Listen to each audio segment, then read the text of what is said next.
Hello and welcome back to Space Engineers. My name is Rabenschild.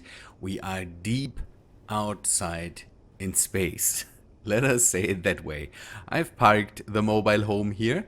We will take a look at this in a second. And I've built this. So I was able to connect up the deep space transceiver. I called this whole structure Deep Space Array 2. And on the other side is Deep Space Array 1. Also, there's also a Deep Space Transceiver, one of these big dishes here. And I've parked the Duchessa there. I had to do some work with the Duchessa because I lost one of the satellites in between the areas. At the moment you can't see the other signals, at least not as good, because they are basically behind the range of when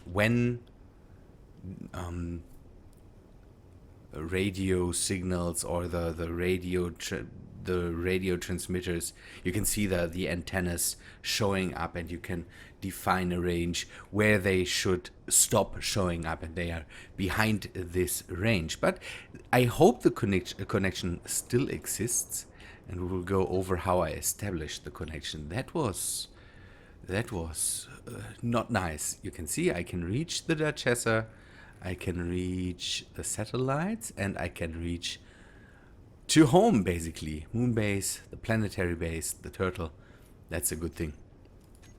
So what I had to do to get this whole shebang online is I had to download another mod.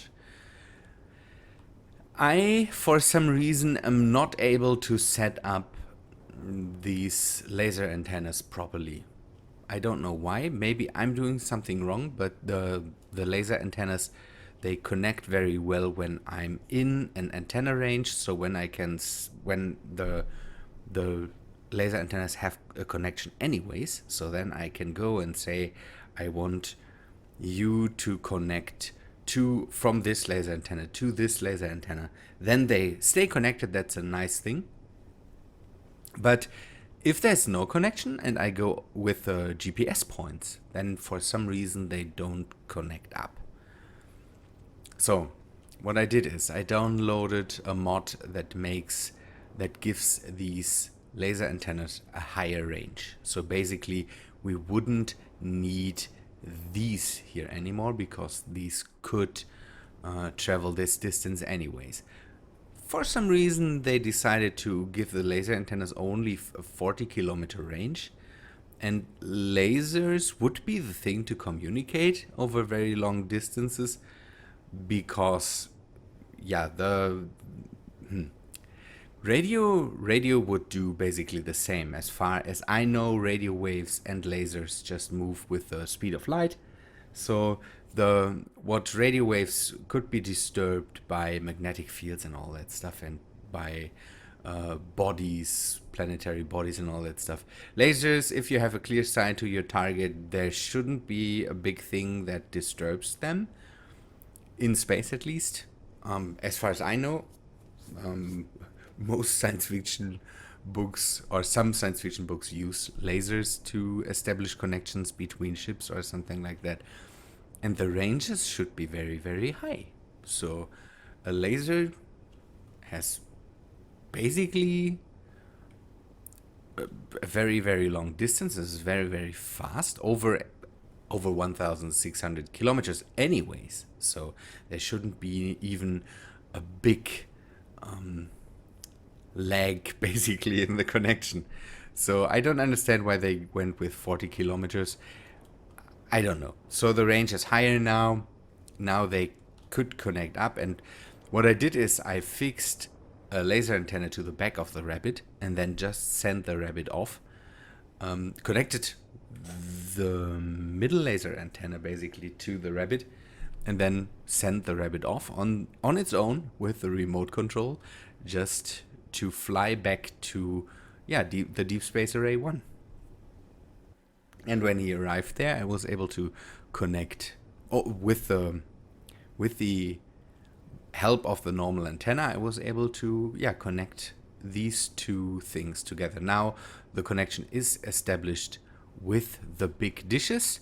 That's a nice thing. And we'll do basically the same with the other ships here too now. I want to establish a position somewhere around Mars and connect these positions up so that I can phone home, basically. We will do that again. And so I fixed, I'm not sure if I want to send out a scout here or if we take the big ship.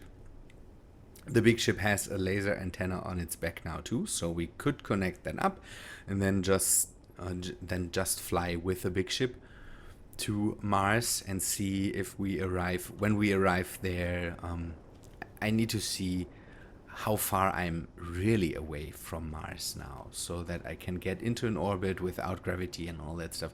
Maybe I use a scout to do that. I think that's a better idea than just establish a GPS point there. So what we could use to do that is this ship here. I built a bit of a bigger version of the rabbit. I called it Hare, and I gave it a jump drive. This is a modded jump drive. It has a bit of a different size. I could also, I wanted to take a look at that. If I could also fix the normal jump drive to it, because as far as I knew, you couldn't. But maybe they changed that. Oh, there is a... Ah, okay. But you can see that the size is... Yeah, the size is different. I could change that and just go with a normal jump drive. But I would need to take out all this stuff. We will see. We will see. Project for the future or something like that. This ship now can do... Oh, why do I have this lag in here right now? Or the hiccups, FPS hiccups.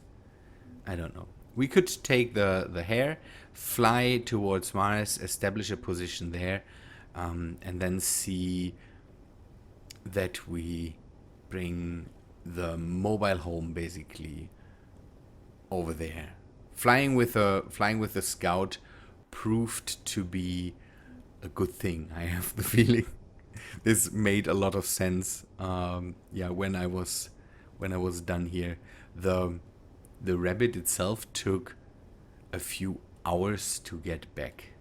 I don't know why, but the remote control really took its time, and I was able to build this whole ship, fit it out, fly back, fly the Duchessa back into this position and all that stuff without the rabbit having arrived at the position there. And so I played for a few hours. My wife didn't like that a lot because I was basically locked in here and came to bed very late. I think I nearly did an all-nighter just to finish that all. Okay, this one again we can jump now. I will use the... Do I have a position here? Let me see if I have a GPS point for this. I have. So I can fly off and can find my way back. That's a good thing. So, okay, is this... By the way, is this activated? Oh, it is. See, I have set some GPS points to maybe give the antennas a way to connect, but again, I was not able to connect them over this distance just with GPS points.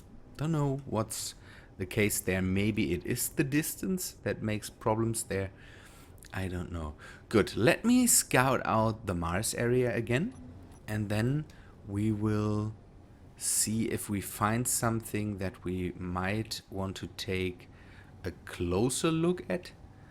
And yeah, maybe find a nice GPS point for the base, or where we can park the mobile home for now. We will see. Good, let me get over there. Okay, I'm in the gravity of the Mars-like planet now. I'm trying to get out of it right now. It seems the gravity is not too high, and at the moment I can still do something with my ion thrusters. I have fixed some atmospheric thrusters on here just to be able to get into atmosphere. I saw that the Mars-like planet has an atmosphere. I'm not sure about oxygen, so not sure if there is something there. Good. So I will bring close at the outside, or close to the gravity, basically. I will establish a GPS point so I can get relatively close with a mobile home. What I want to see is, I saw on Havoc's Let's Play that Mars has some cool features, and I want to see if I can find some of these. So let us take a look around. Let me first establish a GPS point here somewhere. This is relatively close to the gravity. I'll just add a new from current position, and I will call this Mars orbit. I will continue to call it Mars. I have the feeling it's good. Let me take a look. We are nearly 50 kilometers away from the first waypoint I've set. So is the distance between Mars, or the Mars-like planet, and its moon not so high?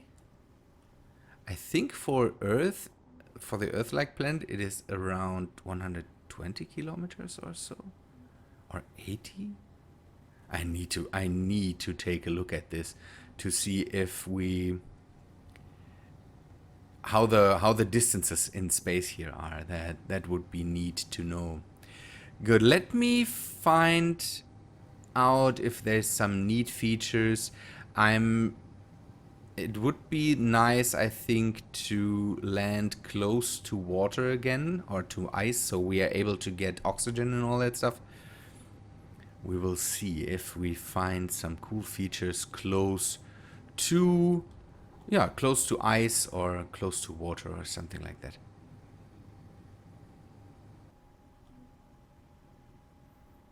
You can see that the surface of the Mars-like planet is really, really rough.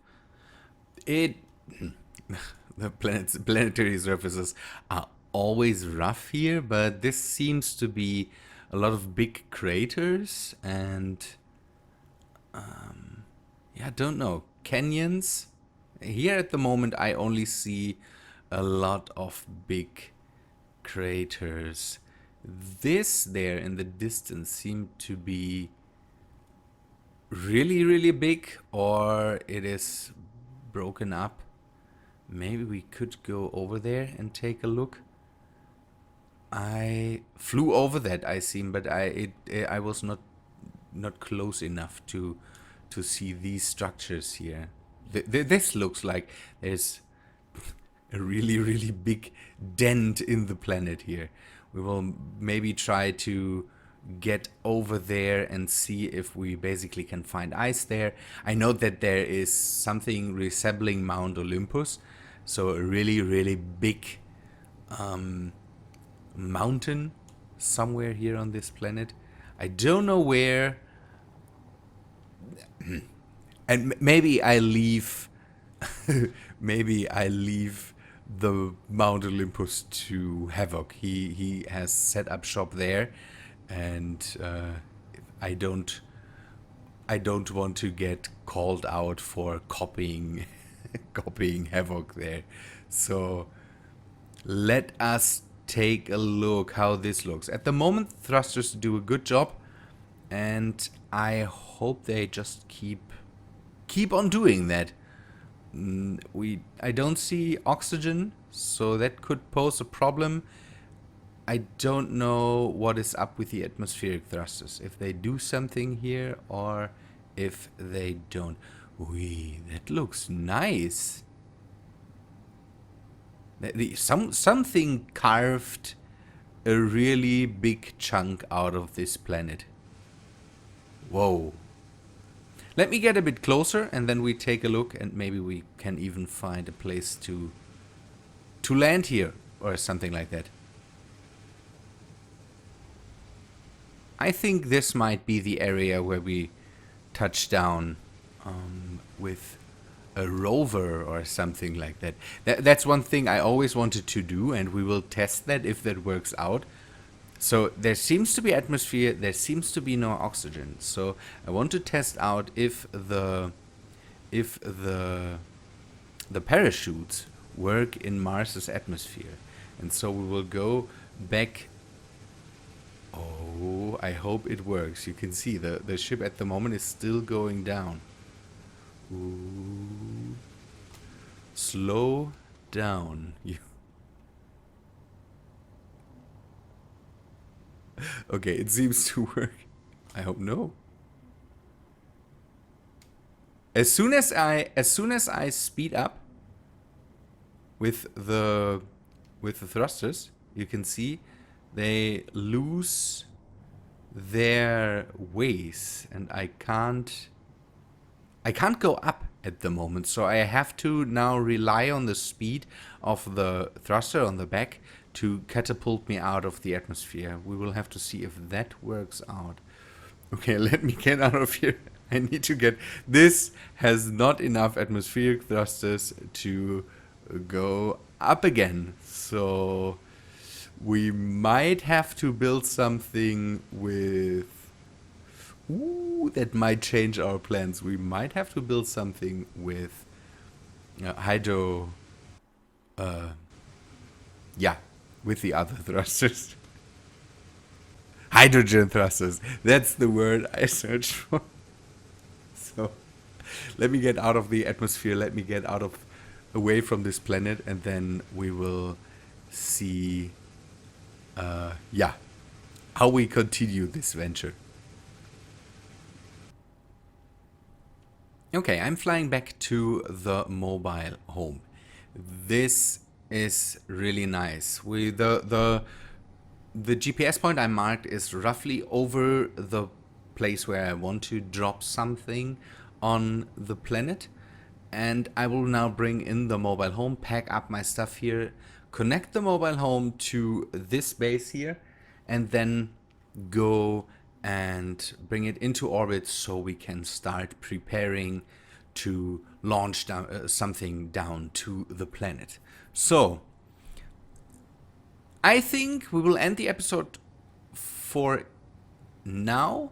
So we did some scouting, that's a nice idea. We found some place to land, and in the next episodes we will build the lander. I have an idea for a mobile rover or something like that. We should take a look at that, and then we will prepare to launch something onto the surface of the Mars-like planet, and soon after that we will drop down and build a home there too. Some people had ideas to build a huge hangar there, so that if we find ships, for example the bomber we found, that we could bring it to Mars and maybe land it there.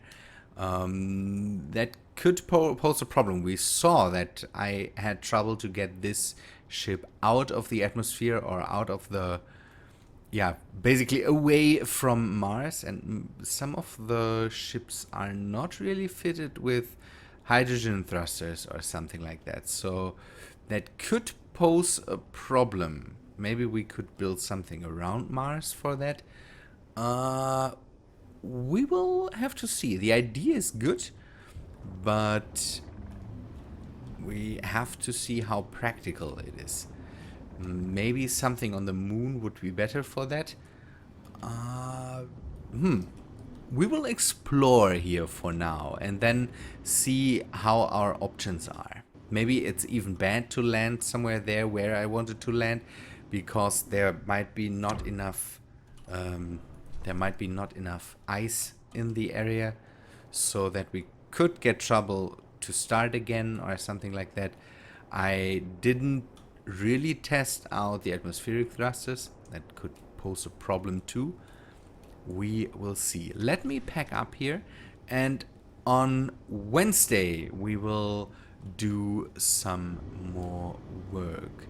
It could be that I'm a bit late on Wednesday because I have something to do tomorrow, and I'm not sure how how good I will be on Wednesday. So let us see how that all works out. Good people, I would say I see you on Wednesday. See ya, guys.